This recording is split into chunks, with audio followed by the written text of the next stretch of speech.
What up, what up, what up? I'm AC Cruz. You know who you are. Welcome to the podcast. We're going to jump right into this because I had so much fun with Demmi Garcia. That's our guest today. And she is awesome. Freaking awesome.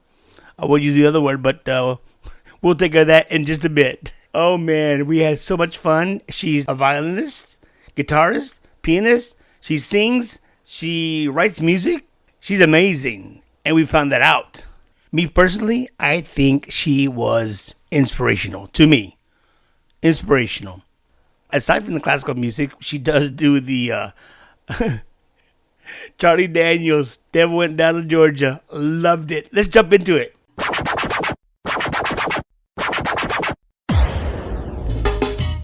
On the next AC Cruz Podcast.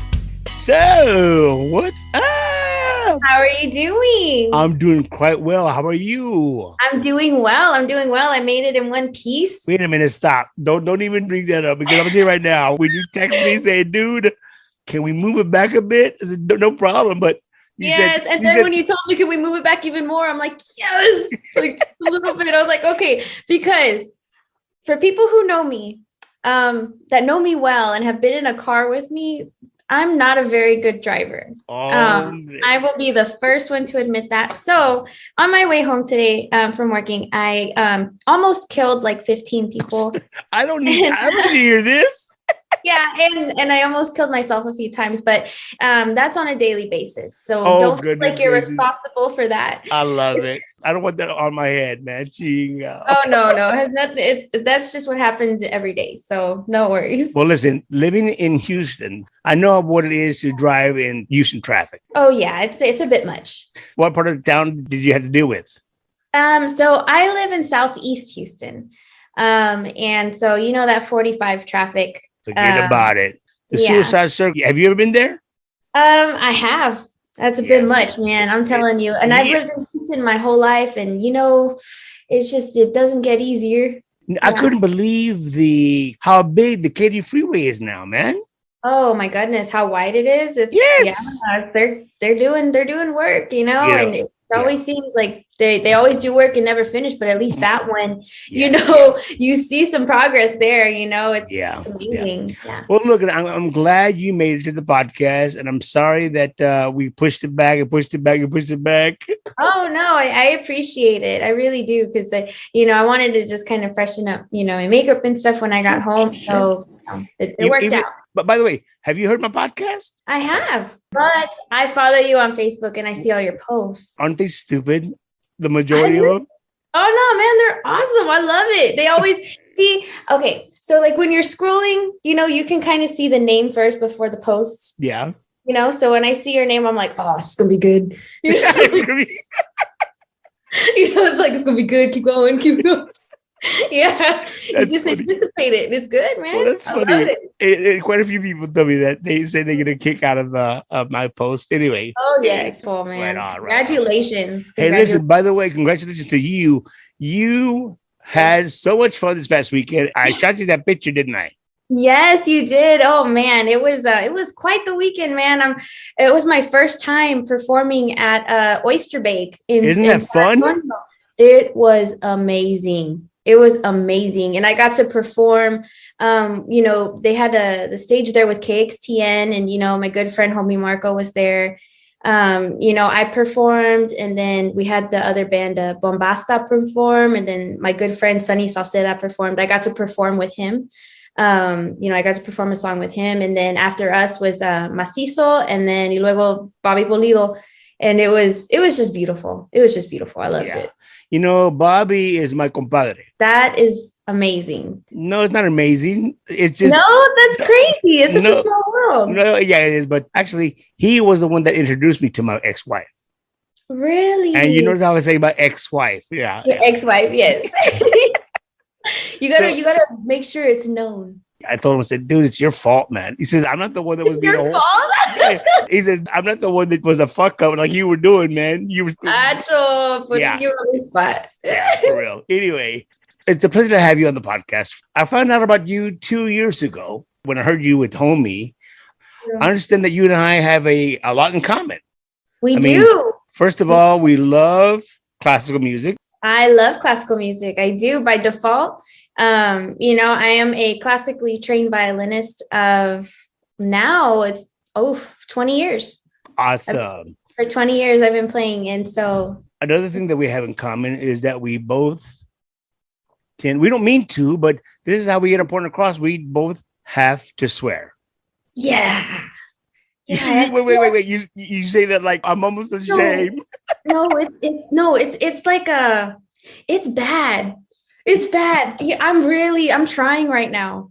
Because in my normal everyday conversation, it's if I had a beep going for every time I said a cuss word, it'd be like, hey, beep, dude, beep, beep. I'm talking like it's all the time, dude. Well, I just want you to know, Demmi, Demmi, if you feel the need, don't worry about it. Because I do it all the time.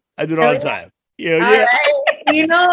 And my excuse is, because both of my whole family, including my parents, my family are musicians. So I grew up with musicians. I grew up with dudes. I started yeah, it's just that's just how I was raised. So it's there. Speaking of siblings, how many siblings do you have?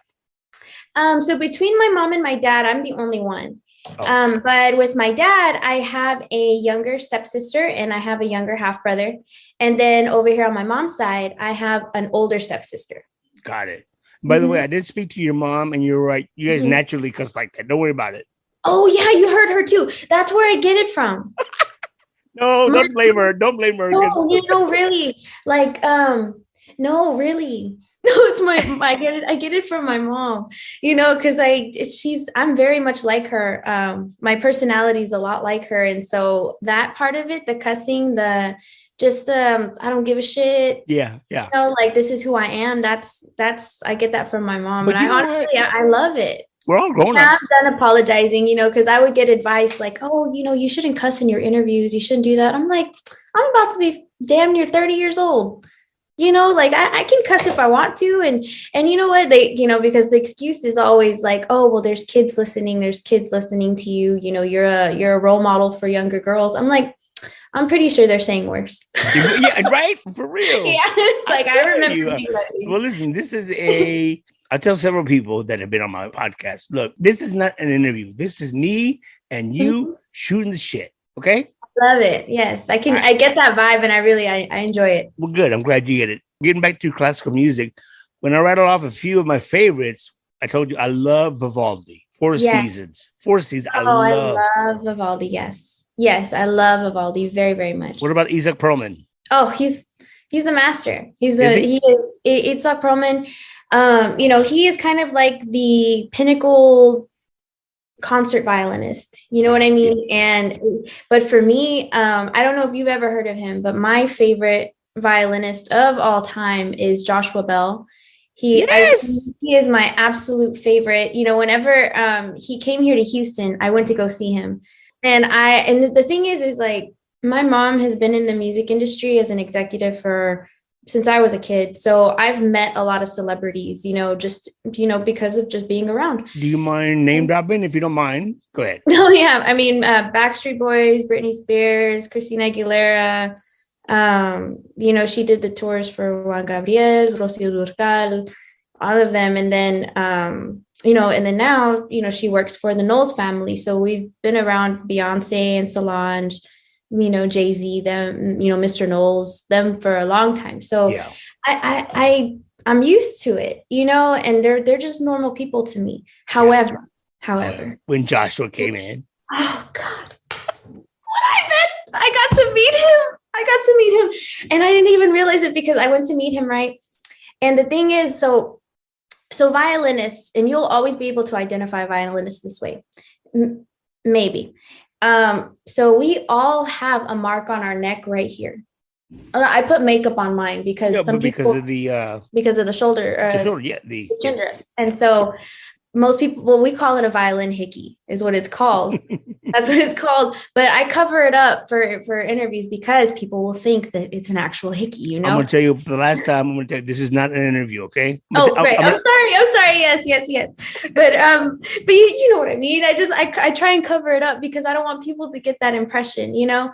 And so, so whenever I went to finally like walk up to him to go meet him, he saw it and he was like, "Oh, are you a violinist?" And I'm like, "Yeah." You know, and he's like, I like your dress. And I'm just like, oh my God, you know, I was freaking out, dude. And then I walked away. And when I walked away, I realized I felt tears coming down. And I'm just like, are you serious right now? I didn't even cry like this when I met Beyonce. I did cry with Backstreet Boys because I love Nick Carter, but like, it just doesn't happen, you know? And so I walked away crying and I'm just like, I just met my idol. Like I met Joshua Bell and, you know, and I know I would feel that way if I ever met Hilary Hahn too. Cause she's awesome. My favorite as well. Oh man, Hilary Hahn. She is just that girl. She is something else. So for all of our listeners, all our subscribers, we just name off a few. So you can Google so you know what we're talking about.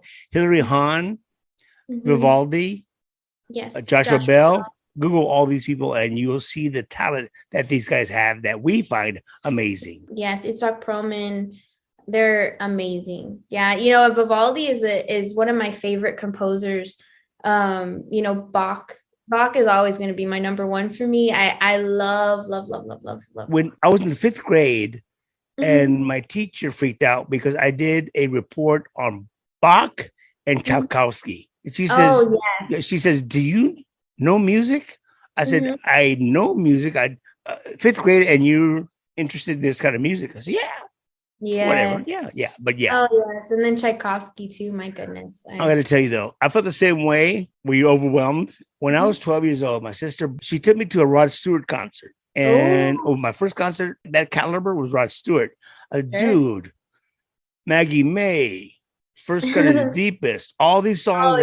I said, "Oh, this guy rocks, man." So long story longer, I met him years later. Really? I said, "Mr. Stewart, I just want you to know you were my first concert when I was 12 years old. I'm a fan now. I'm a program director for a radio station, blah, blah, blah." And he threw his towel around me, sweaty towel around my neck.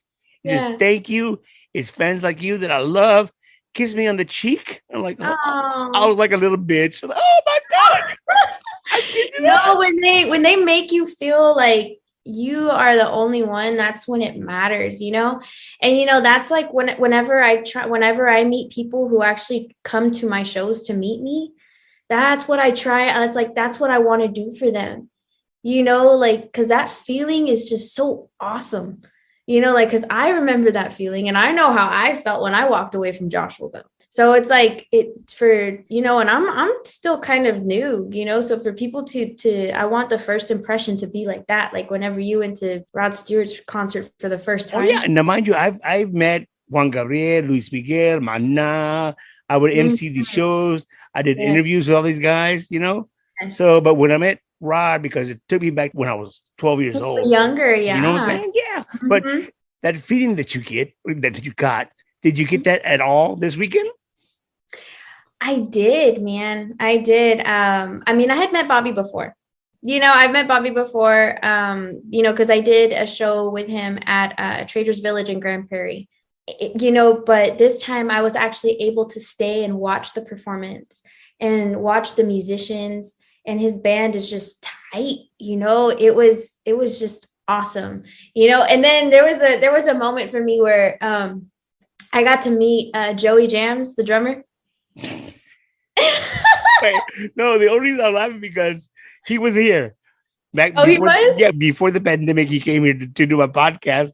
He did not hold back at all. No, that is so cool. See, because the thing is like, yeah, I'm an artist and all of that.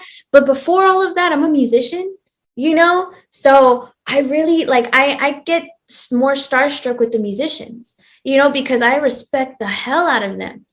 You know, so whenever I saw Joey Jams there, he was there with Macizo. He was helping him out. You know, I was just like, because I have my drummer there, right? And he is a big fan of Joey as well. And when I'm there nudging him, I'm like, hey, he's right there. He's right there. And I was like, go say hi first, like, and so he went to go say hi first. And then I kind of followed, and I'm like, Joey, I'm a big fan, and then another one that I kind of freaked out about too was Stephanie Montiel. We were at the Tejano Mundial Awards. And we were there, and I'd met Stephanie before, so, she's like, hi, Demmi. But for me, I saw her drummer right next to her drummer, Christina. I don't know if you know who Christina Hinojosa is. No, do not. You need to watch her, dude. She is insane. Kick ass, dude. And like, the thing is like, she don't give a shit. Yeah. She's a chick, nothing, like she's a badass chick drummer, Yeah. And I love her style and everything. And so I was just like, hi, Stephanie, Christina. Oh my God. Like, I was just like, it's so nice to meet you. I'm a big fan, and she was just like, oh, hi, and it was just my luck that at Fanfare, I was able to join my friend MJ Martinez on stage. Yeah. And he had Christina drumming for him. And I was like, oh my God. I was like, I get to sing and she's gonna play. This is so cool. I just got really excited. Hell yeah. Right on. I feel the same way about Machi. Uh-huh. She's a badass chick that can rock. Oh yeah. I was with her for the Tejanas Unidas en Cristo. We did that. Yeah. She is badass. Hell yeah, she is. She can rock, and she is a classical guitarist. Yes. Yeah. I love that about her. What I love about you guys, you, Machi, the fact that you guys are classical musicians, but yet you are doing what you love the most is Tejano. Yes. The way that you want to do it. Absolutely. That was my single that's out right now is called Mariposas, and it's a cumbia and things like that. But we did incorporate violin into this cumbia. And it was something that me and my production team really had to think about, because we were worried that people would hear this, and you don't hear live violin tracks on cumbias. You just don't hear that. So we were worried that people would hear it and they're gonna pull the whole, oh, this isn't Tejano card, but I was like, we talked about it and we came to the conclusion that damn straight, this is still Tejano music. Sure. But we're just adding some new elements to it. We're adding some new sounds to it. That doesn't mean that the core of it isn't there, and thank God the reception of it was good. That was something that we were really worried about, but so far people have loved it and, have really embraced the violin, and it's been great. But that's kind of like an example of us just throwing in some classical elements into it. That's awesome. That's awesome. And yeah, into something so cultural like Tejano. I even love Charlie Daniels, man. Oh yes. Oh my gosh. I always get that question. It's like, do you know Devil Went Down to Georgia? And I'm like, yes, I do. No, you don't. Do you really? I do. Yeah. Get out of here. Uh-huh. I see you're in the office there, but do you have your violin anywhere? I do. I brought it for you. No. This is my baby right here. And does your baby have a name? It does. And okay, and this is a cool story. So my baby's name is Melody. This is Melody. And Melody is also my daughter's name. Very cool. So I named my daughter after my violin. I love it. Yeah. So let me ask you this. When it comes to playing violin, did they teach you how to hold the bow or the violin?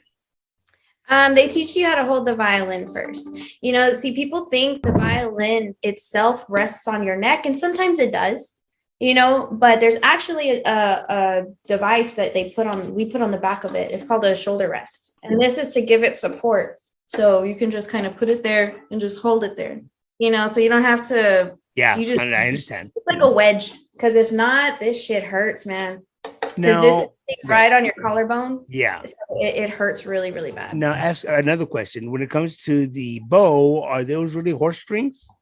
They are. Yes, it's horsehair.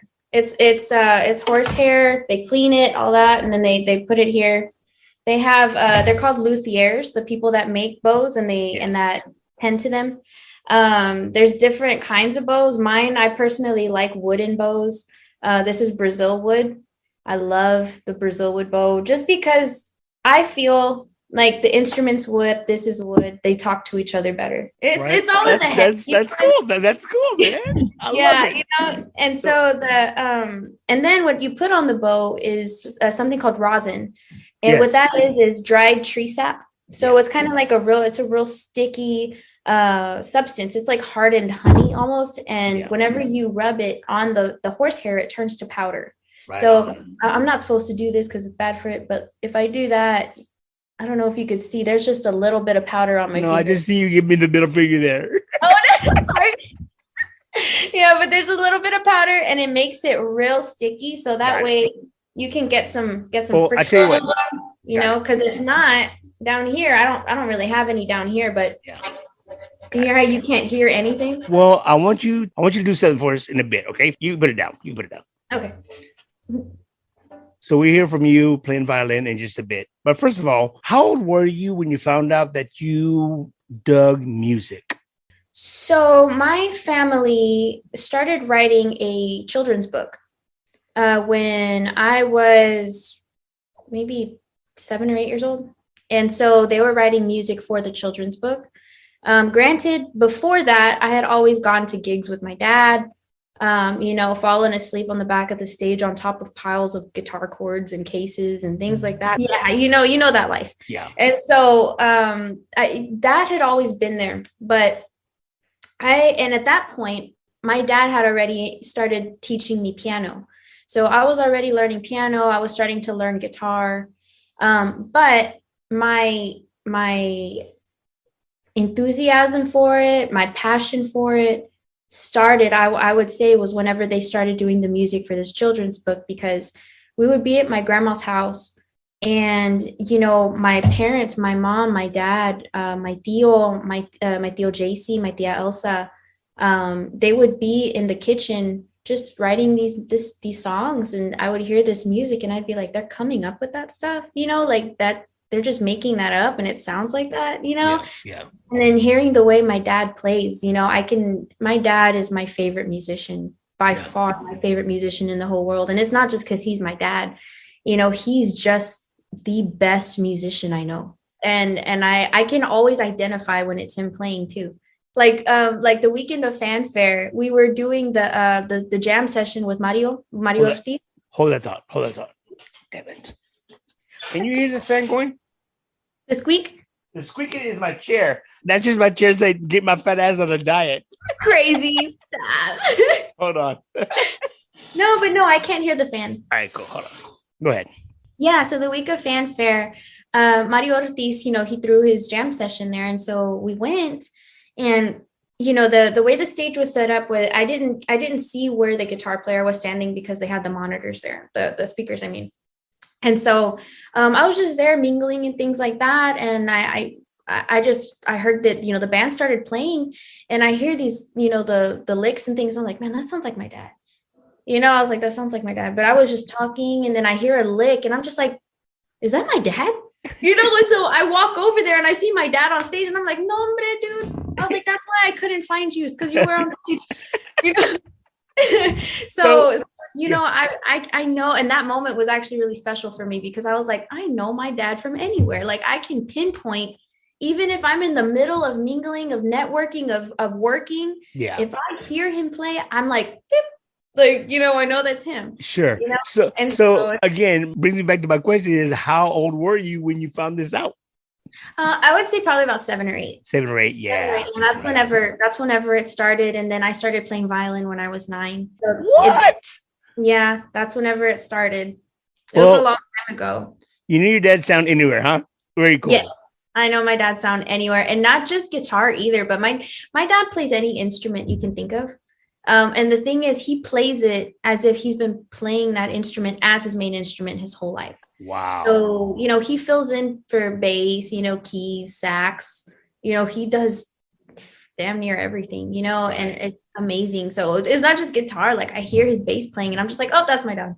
So other than piano, guitar, violin, anything else that you play? Yeah. So I also play a little bass too. I play flute. My daughter played flute. Really? Yeah. That's awesome. It's such a beautiful instrument. Yeah, it is. I love it. Yeah, so I play flute, ukulele, and mandolin, and I was in percussion in high school. So like marimba and things like that. I played four mallet marimba. Very The cool. only thing I cannot, for whatever reason, for the life of me, ever pick up is drums. Like I've had a drum set, and my stepdad is a drummer. He was my Tia Elsa's drummer. He's an amazing drummer. And I've had a drum set in my house for since I was like 11 years old. And like I can't do it. I don't know what the hell the problem is. I just can't do it. And I'll revisit it too. I'll like, okay, you know what? It's been 6 months since I tried. Today's the day. Today's the day. And I was like, today's gonna be the day. I'm gonna sit down. I'm gonna learn fucking drums today, man. And so I'll sit down and I'm there and I'm just like, damn it. You know, I was like, I quit. I quit, man. I love it. I don't have the coordination for this shit. My mind doesn't think in four limbs, you know? Like Well, I can't do it. It's awesome that at least you give it a try. Yeah, and you know what? I'm gonna keep trying too, because I'll be damned if I die before I don't know how to play a damn ranchera on the fucking drums. I'm serious. I'm serious, man. And you know what? The other thing is too, is like, I'm trying to debate like what my next instrument should be, you know, because I really want to learn saxophone, but I think it would be more beneficial for me to learn bajo, bajo or accordion. I think you should learn bajo first. Bajo, right? I think, but that's just me.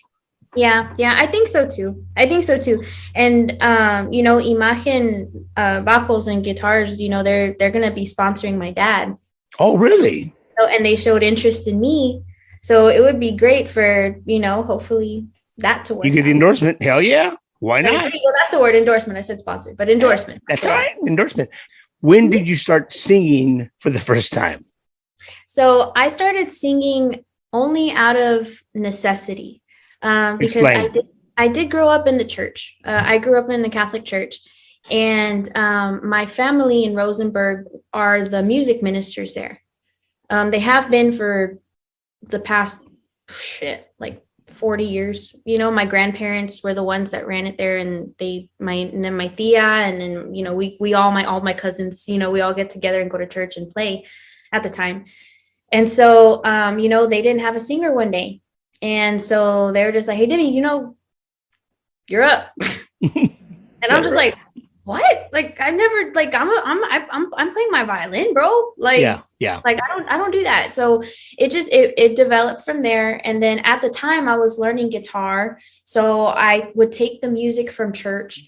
I would take the music from school where I was learning my violin, and I would be like, okay, so this is a G, this is a D chord, this is a C chord, A minor. I was like, okay, so this is what it is on piano. Let me find the notes on a guitar. And so that's how I would teach myself the chords. And then I would start accompanying myself on guitar, and I would start singing the church songs until finally I'm like, okay, maybe this might work. Like I think this is kind of decent, even though like I have really, really, really high standards just because of what I know my family can do. So I know what it takes for it to sound good, and so I was just like, okay, this isn't really that good, but it's something for a 10-year-old. Well, you're 10-year-old? Yeah, I was like about 10 or 11. Wow. Yeah. Do you find yourself even then, or maybe now, that you are your worst critic? Absolutely. 110 million%. So I'm not the only one then. No. And you know what? I think that's just the mind of an artist. You know what you want to achieve. You know what you want to hear. In our case, if you're a visual artist, you know what you want to see. Yeah. But in our case, since we're musicians, we know what we want to hear. And if it's not to that level, we're going to criticize ourselves. Even though we know like this person has been playing for this long, we need to give ourselves time, be a little graceful towards ourselves. You know what? But I feel the same way when it comes to this podcast. For example, we're recording this right now, but I will edit and I will edit and I will edit. Now, I know that my subscribers know that I've got a speech impediment because I had a stroke. I will leave the natural stuttering in there, That's nothing to be ashamed of. No, I'm not ashamed of it. It's just what I'm saying is we are that kind of perfectionist. You know what I'm saying? Sure. Right. It'll always be in the back of your mind something you could have done better. Exactly. And you know what? Yeah. When I hear an episode already on the air, I said, shit, I can't believe I skipped that, you know? Yeah, I'm the same way. Yeah. Now, when did you go to Berkeley? So I went to Berkeley for the first time when I was 16. So I was still in high school. I was able to apply for this program where you go there for the summer. And they only, Berkeley is an international school, so it's very, very competitive. And so I was honestly not even expecting to get accepted because they only chose 12 string players from around the world to attend. Please explain the difference. So string players, so any instrument that has these kind of, so it would be like a violin. There was, including myself, there were 4 violinists, I believe. I was one from Texas. There was one from New York. There was one from Japan, and there was one from Italy. And then there was 3 cellos, I believe. There was 2 mandolin players. There was a sitar player. Wow. It was beautiful. And that's what I love. That's what I love so much about Berkeley is that they pay attention to these instruments. You know what I mean? Because a lot of music schools, like the most reputable one is Juilliard. Absolutely. Juilliard is beautiful school. But they're very classically trained, you know what I mean? Which is great. Yeah. But what I loved about Berkeley is that I got to explore, I was in a salsa group. I was playing my violin in a salsa band. Very cool. It was oh my gosh, because at my heart, after Tejano music, salsa music is my favorite. Yeah. And so I was able, like, whenever they offered that, I was like, that's it. I was like, I want to join that. I was like, that's it. And so they were like, hell yeah, bring a violin, dude. Like that. And I was like, this is so cool, man. So you're 16 in Boston, Berkeley, having the time of your life. But I was there by myself, and it was kind of scary. It was scary because growing up, I wasn't, not that I was sheltered, but it was a very strict household, so to go to another city by myself at 16, being surrounded by musicians was such an amazing experience. And it's just not any other city. It's Boston. Come on. Boston. Yeah. And, the thing is that I fell in love with that city.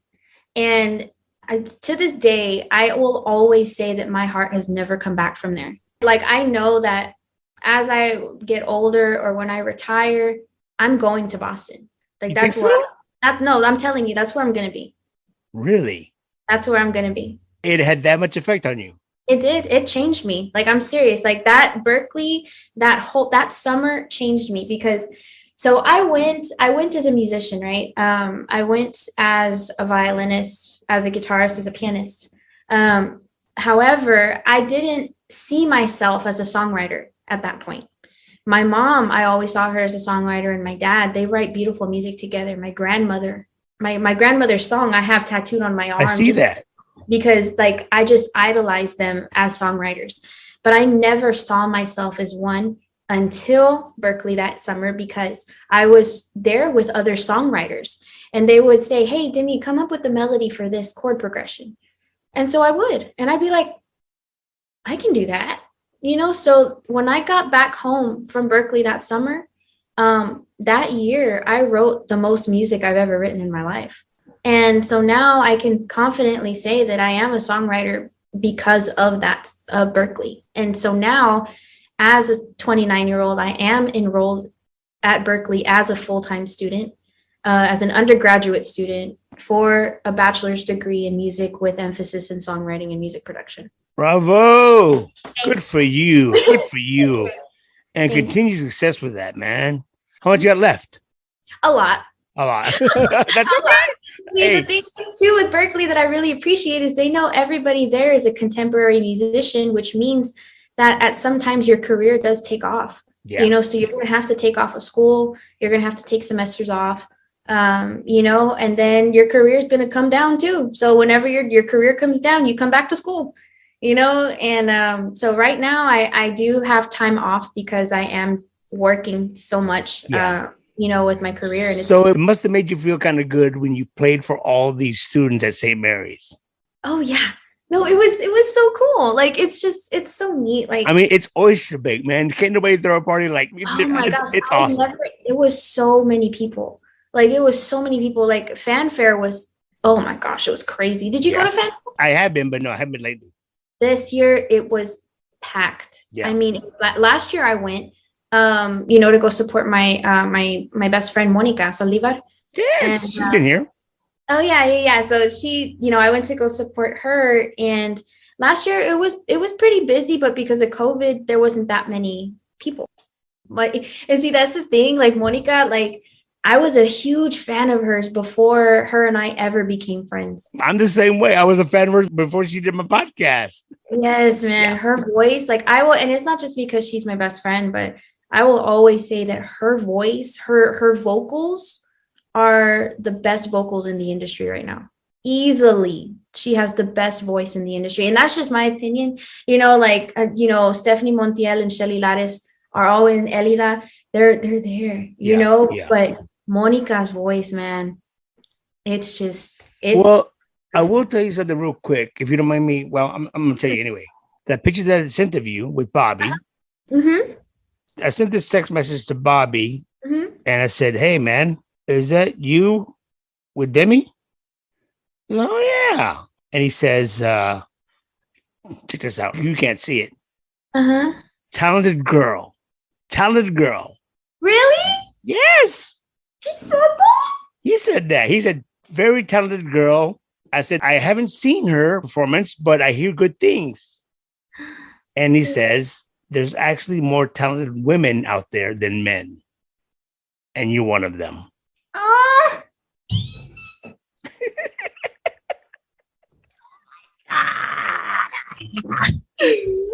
That is so Thank you for telling me that. You bet. Obviously, Bobby digs your shit, man. You're gonna love that. Hell yeah. Oh man, that is so cool. And it's crazy, like the whole cycle of it, because my dad played for his dad for a long time. Is that right? My dad played Roberto Pulido for a long time. And he's actually the guitarist on the live album. And so that's what my dad's known for. So it's just crazy that generations, you know what I mean? Oh yeah, for sure. So neat. So what's going on with you next? What can we look forward to? Yeah, so I have more singles coming out, and I'm really excited about. And it's just more adding new elements to Tejano to keep it relevant, but to also still keep it culturally respectful. Sure. You know what I mean? To keep to keep it respectful where it came from, but also to add new elements to keep it relevant to where it's going. That's my job, our job, to work together to keep Tejano alive for the next generation, for my daughter, for her kids, and just for our culture in general. We can't let it die out. We can't. So can we look forward to some new music very soon? Yes, absolutely. I'm really excited. I'm really, really excited. And not only that, I get to, my performances have been picking up as far as where I'm performing and things like that. And I got to perform at Fanfare for the first time this year. I performed at Oyster Bake. I get to headline the Tejano Festival here in Kima this year in the summer. Oh, wait, I'm not supposed to say that yet. Oh, shit. I'll edit it out. Okay. You want me to edit? I will. You want Nah, leave it there. You got the exclusive. Fuck it. You got the exclusive. Yeah, and then I get to perform in the Mexican Fiesta in Milwaukee. Awesome. I'm just really excited, man. Well, good for you. Yeah. Question real quick. Without me sounding like a weirdo, a perv. Yes. This picture right here. Yes. Is it all you're wearing is a sweater? It is a sweater, yes. But it's a sweater dress. Okay. So when I stand up, it goes past my knees. Well, that's why I say I don't want to seem like a pervert, but it looks sexy. Thank you. It looks great. Yeah, I had to, because a lot of people think that I'm like 16. They think I'm really young when I'm like, no, I'm actually 29. And so I had to kind of throw in some elements of like, I am an adult, I'm a woman. When is your birthday? December 11th. December 11th. I'm a Sagittarius. Right on. I'm going to be 56, April 26th. Oh, metal? Yeah, at the end of this month. Uh-huh. All these years that you made it, there was some questions whether you were not going to make it. Please tell me. Right. So I have a chronic illness that I still deal with currently, called gastroparesis. And what that is my GI tract is paralyzed. My intestines are pretty much paralyzed as well. So whenever I turned 16, it was actually right when I came back from Berkeley. I still remember many instances at Berkeley. When I was there in Boston, I got very sick. And it's a lot of, and I hope this isn't TMI, but it's a Why would it be TMI? Well, because it kind of grosses people out sometimes because it is a GI disorder. So there's nothing really glamorous about that. It's a lot of vomiting, a lot. It's a lot of abdominal pain. It's a lot of bloating. It's just a lot of discomfort living with it. And at this point, it's part of my normal everyday routine. And so I'm used to it, but it's still hard nonetheless. So if you don't mind me asking, what is your regular routine like? Sure. So there's really not very many treatments for it, unfortunately. And there's not a cure for it either. So what I have had to do over the years, I've had many surgeries. I've had feeding tubes. And I've also had, currently I have a pacemaker. I have a battery in my abdomen, right? Yeah. Actually, it's right here under my rib. It's about this big, right there. And I have 2 wires that connect to my stomach. And what that does is it powers my stomach for me when I eat. Yeah. So, in addition to that, I have a port right here in my chest. You can kind of see the little, I saw that circle right there. Yeah. And what that is they stick, and again, this might be hard for people to hear, but, they stick a needle straight into my chest right there. And attached to that needle is a catheter. And that's how I receive my medications. This has a tube that connects straight to my heart. Wow. So whenever I receive my medications, it just kind of disperses throughout my body. So, and the reason I have this is because I am in the hospital pretty often. I'm in the hospital about 3 to 4 months out of the year, every year. So I just got out of the hospital in January. I was in the hospital that time for a month. And usually when I do go in the hospital, it's every 3 months, 3 to 4 months. And when I am there, I'm there for about 3 to 5 weeks. So when I'm out for a long time. Yeah. But people who know me know that whenever I am in there, I'm still working, I'm still creating. And then as soon as I get out, like literally the day I get out, I'm hitting the ground running. There you go. Good for you. Like this past time, the time that the last year at Fanfare, I was in the hospital at that point, I think I was in there for about 3.5 weeks. And I actually had to convince my doctor to let me out. I was like, look, I have to go to Fanfare. I was like, I have to go network. I have to go work. I was like, my single just came out. I have to go promote. And he's just like, your levels are not good. I was like, I don't give a shit. I was like, discharge me right now. And so he discharged me. I was in San Antonio the next day. Did you do the whole Fanfare? I went the whole Fanfare. And did you go back to the hospital? I did.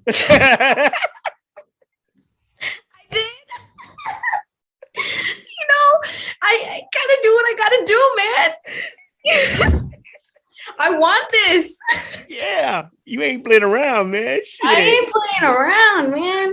I gotta do what I gotta do, and it's just it's hard. But it's hard. I'm gonna tell you right now, between you and I, and of course, all these subscribers listen to this right now. Because of my stroke, I'm partially paralyzed on the right side. Yeah, but it's something that I had to live with, Right. People say, dude, you're so freaking terco. You know what I'm saying? Yeah. Well, we all are. But no, I'm not gonna let a mild stroke get in my way. What's that? Right. Yeah. Like you're not gonna let it deter your life. Exactly. Yeah. Because if not, you become a victim. And I'm gonna tell you what. I'm thoroughly impressed with you and your work ethic. Thank you. Awesome. Thank you very much. Continued success. Thank you. I'm really trying. And before I let you go, because I know you're busy, you're gonna play that violin for us, aren't you? Oh yes. I was like, what is he gonna ask? But I forgot. No, I'm sorry. Do you have anything else that you want to mention? I mean, if people want to go to my website, go buy a t-shirt, go buy posters. I have everything on there. My website is www.demmigarcia.com, and that's Demmi with 2 M's. So Demmi Garcia. Yeah, my mom decided to throw an extra M in there for some reason. That's all right. Anything else? What about tours, days coming up? So my next performance is scheduled for it's the Cinco de Mayo weekend. It's in La Marque. I have to check on the date for that one. But then and then Kima. That's the next headline. You know what? Back in the day, I used to go to Kima all the time to have seafood all the time. Forget about it. Oh yeah. This is before the boardwalk. Oh yeah. Oh yeah, Kima is a beautiful area. I love it. Well, I wouldn't go that far because I got a ticket and I got taken to jail. Are you serious? I'm serious. Oh my gosh. So you ain't going out there anytime soon? Not anytime soon, no. Oh my gosh. Anyway, Demmi, please grace us with your beautiful talent. And are you taking requests? Well, I was gonna play something that you had already mentioned. By all means, go ahead. The floor is yours. Okay. Do you want classical first, or do you want? Sure, classical. All right. Let's do this one.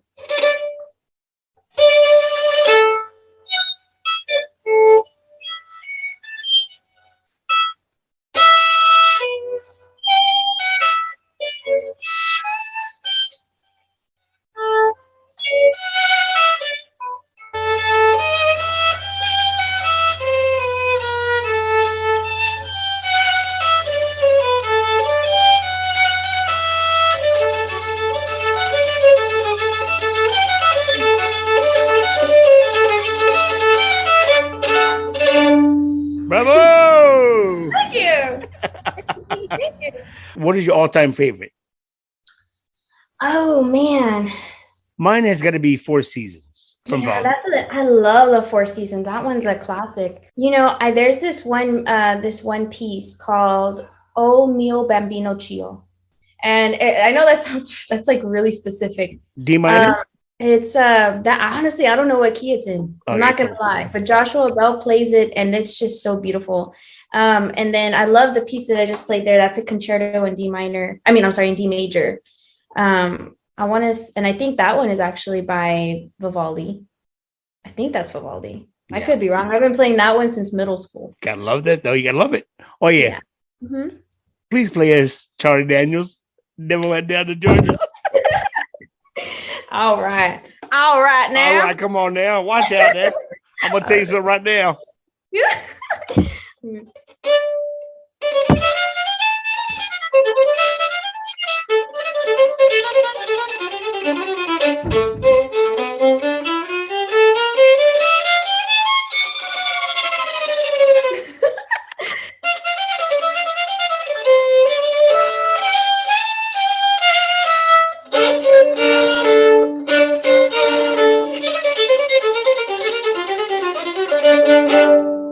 Demmi Garcia, fuerte aplauso. Thank you. Demmi, thank you so much for taking the time out of your busy schedule to visit with me. Oh, well, thank you so much for having me, AC. Thank you. It was awesome. I was wondering when I was going to be on your show, and I'm so happy it's finally now, and I feel it's an honor to be here. I did not know you wanted to come on.